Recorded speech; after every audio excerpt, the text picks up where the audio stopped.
Pada mobile jab super star सुना चिया बेकार pada mobile jab super star। अभी आप सुन रहे हैं जय मां काली रिकॉर्डिंग स्टूडियो फुलपरास चौक से। बरातो अखिया समारी पोज गे कल कबूल छोड़ी हमार पर पोज गे। बरातो अखिया समारी पोज गे कल कबूल छोड़ी हमार पर पोज गे।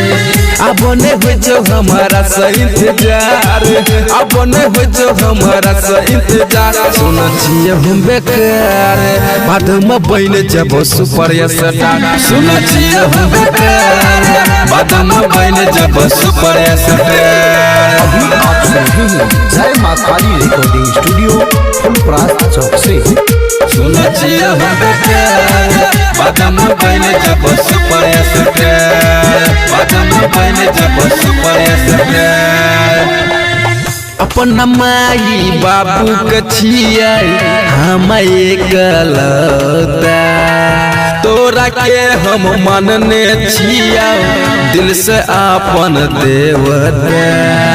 अपन माई बाबू के छियो हम एकलौता, तोरा के हम मानने छिया अपना दिल के देवता।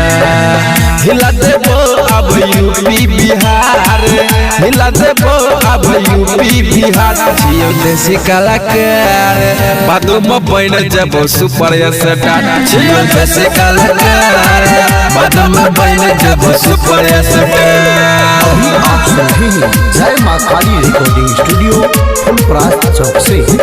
सुन छिए हम बेकार बाद में बन जब सुपर स्टार, बाद में बन जब सुपर स्टार। बाद में रह तो गए हमारा संगे आगू पाछू बोनसल। मिलल एबही त मिला नहीं देता कुछ तो तोरा कौन सल। बाद में रह तो गए हमारा संगे आगू पाछू बोनसल। मिलल एबही त मिला नहीं देता कहतो हमारा कौन सल। पर सपना है तो सकार, प्रदीप को सपना है तो सकार। जियो आए हम बेकार बाद में बन जब सुपर स्टार। जियो आए हम बेकार बाद में बन जब सुपर स्टार। जय मां काली रिकॉर्डिंग स्टूडियो फुलपरास चौक से, फुलपरास चौक से।